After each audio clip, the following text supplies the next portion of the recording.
Halo teman-teman, udah makan belum? Tadi makannya sama siapa nih? Terus makannya di mana? Enak nggak makanannya? Sebentar. Kok Mister Hu tanyanya gitu ya? Kan biasanya tanyanya itu, udah belajar belum? Kok malah nanya makan? Sebenarnya kita ini mau bahas apa sih? Ya, tentunya kita mau membahas sesuatu nih. Mau tahu? Yuk, kita bahas aja langsung.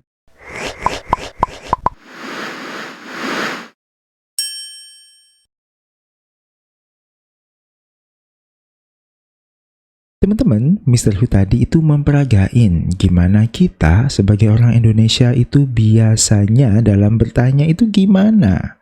Dan ya, teman-teman sudah tahu pasti kalau kita bertanya itu nadanya selalu naik atau ngegas. Contohnya, udah makan belum? Makannya sama siapa? Nah, itu kan ngegas semua atau naik. Bahkan Mister Hu pun selalu bertanya kayak gini, udah belajar belum? Nah, itu kan naik, gitu loh. Dan pertanyaannya, kalau di bahasa Inggris apa kayak gitu juga ya? Jawabannya adalah tidak. Di bahasa Inggris ada dua intonasi dalam bertanya, yakni naik sama turun. Nah, gini-gini teman-teman. Kalau naik, itu biasanya untuk pertanyaan yang jawabannya itu ya atau tidak. Biasanya pertanyaan ini itu disebut dengan pertanyaan interrogatif. Kenapa interrogatif? Ya bayangin aja nih, teman-teman itu lagi diinterogasi. Kan jawabannya teman-teman kalau diinterogasi itu ya kebanyakan ya iya atau enggak. Misalkan gini, kamu ya tadi yang nyuri. Bukan kok, kamu suka ya sama dia.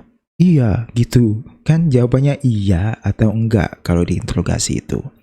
Dan pertanyaan interogasi itu kalau di bahasa Inggris itu biasanya dimulai dengan do, does, did, will, is, am, are, ya yang macam-macam gitulah. Apa ya? Kalau orang Indonesia sih biasanya menyebutnya itu dimulai dengan to be atau dimulai dengan auxiliary verb. Ya, tapi kita nggak usah terlalu menjurus ke terminologi, nanti terjebak di situ. Gitu. Ya, pokoknya yang naik itu yang pertanyaan yang jawabannya ya atau enggak. Dan untuk pertanyaan yang ini, Mister Hu kayaknya nggak perlu ngajarin lebih jauh lagi. Kenapa? Soalnya kita sudah ahli kalau menggunakan intonasi naik ini. Ya, udah gini aja wis. Mister Hu kasih contohnya. Contohnya kayak pertanyaan ini. Do you like apples? Ini orang Indonesia pasti tidak menemukan masalah dalam menggunakan intonasi ini dalam bertanya. Contoh yang lain lagi deh. Kayak gini, did you go to school yesterday? Kan itu naik. Dan lagi-lagi Mister Hu yakin seyakin-yakinnya kalau teman-teman itu tidak ada masalah dalam membuat pertanyaan ini. Menurut pengalaman Mister Hu, kita itu biasanya memiliki masalah dalam menggunakan intonasi yang turun. Dan dalam bahasa Inggris, intonasi yang turun itu digunakan untuk pertanyaan yang jawabannya terbuka, gak cuma ya atau tidak. Yakni pertanyaan yang dimulai dengan 5W1H, yakni what, who, when, where, why, dan how. Dan itu pakai intonasinya turun. Kalau untuk aturannya atau grammarnya atau rulesnya, Mister Hu yakin nih, teman-teman itu sudah tahu kalau interrogative question itu naik, kalau yang bukan interrogative question itu turun. Mister Hu yakin teman-teman sudah banyak yang tahu tentang ini. Tapi ketika praktek nih, susah banget buat orang Indonesia itu untuk menggunakan falling intonation. Itu susah banget. Dan biasanya Mister Hu kalau ada siswa Mister Hu yang notabene itu beginners, itu biasanya Mister Hu pakai suku kata. Teman-teman tahu nggak suku kata itu apa? Kalau di bahasa Inggris sih sebutannya itu syllables. Dan gini aja deh, Mister Hu kasih contoh. Misalkan kata tahu bulat, itu kan, itu berapa suku kata sih? Dan suku kata itu adalah penggalan kata. Misalkan ya, tahu bulat. Kan berarti ada 4. Tahu bulat. Begitu. 4 kan? Nah, itulah yang dimaksud dengan suku kata.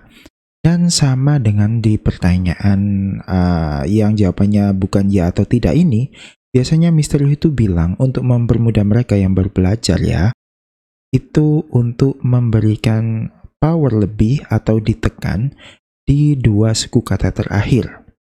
Sekali lagi, ini untuk pemula ya, gak selalu seperti ini. Contohnya, untuk pertanyaan menanyakan nama seseorang. Kan itu pertanyaannya, what's your name? Nah, itu ada berapa sih? What's itu 1, your itu 2, name itu 3. Jadi ada 3 suku kata. Jadi, suku kata kedua terakhir ada di your. Biasanya Mr. Hu suruh ngasih penekanan di situ. Jadi hasilnya kayak gini. What's your name? Gitu kan, habis ditekan di suku kata dua terakhir, kita lepaskan. Maka otomatis itu yang terakhir bakalan turun. Dan biasanya Mr. Hu cuma share ini ya. Biasanya moodnya Mr. Hu kalau Mr. Hu kasih nasihat begitu, itu rata-rata itu bisa. What's your name? Gitu, jadi ditekan di your-nya. What's your name? Gitu. Habis itu ada lagi pertanyaan kayak gini. Tanya usia. How old are you? Nah, di sini suku kata kedua terakhirnya kan itu ada dr. Dan dr inilah yang ditekan. Contohnya, how old are you? Gitu. Memang terdengar kaku ya, karena sekali lagi ini buat pemula. Begitu. Dan disclaimer juga, ini nggak bisa diaplikasikan ke semua kalimat tanya tentunya. Dan lagi-lagi ini buat pemula. Begitu. Jadi ditekan di dua suku kata terakhir. Begitu. Dan contoh yang lain, apa yang sedang kamu lakukan? Kan what are you doing? Itu berapa suku kata sih? Kita penggal aja. What 1, are 2, you 3, do 4, ing 5. Kan ada 5. Jadi, suku kata dua terakhir itu kita tekan. Jadi, what are you doing? Jadi, di do itu ditekan. What are you doing? Begitu. Jadi, itu nanti akhirnya di suku kata terakhir itu turun. What are you doing? Begitu. Nah, ada pertanyaan lagi nih biasanya. Mr. Hu, kenapa? Apakah untuk pertanyaan 5W1H itu selalu turun? Apakah nggak bisa naik? Jawabannya adalah nggak selalu. Bisa juga itu naik, tapi dengan beberapa kondisi. Nah, untuk pertanyaan 5W1H yang memakai intonasi naik, itu biasanya kita pakai saat kita sudah bertanya, tapi kita lupa jawabannya. 1. Terus saat kita itu nggak yakin dengan jawaban yang kita dengar, jadi kita itu ingin memastikan. Itu bisa naik. Contoh sederhananya adalah saat kita tanya nama nih. Misalkan, ada orang baru nih, terus kita tanya, what's your name? Terus dijawab, my name is Mr. Hu. Terus kita nggak yakin. Terus tanya lagi akhirnya, what's your name again? Mr. Hu. H-U. Who. Gitu. Jadi, untuk memastikan kita bisa memakai intonasi naik dalam pertanyaan 5W1H. Begitu. Dan kalau konteksnya nggak begitu, setahu Mr. Hu sih ya, itu selalu turun. Nah, untuk video kali ini cukup pendek ya, karena pembahasannya juga cukup mudah, dan teman-teman, Mr. Hu yakin nih, teman-teman itu sudah banyak yang tahu. Cuma dalam prakteknya biasanya ada beberapa orang yang masih kesulitan. Dan semoga video pendek Mr. Hu ini tadi cukup membantu buat teman-teman. Dan kalau teman-teman menemukan video ini cukup berguna, silakan di-subscribe dan di-komen atau di-share.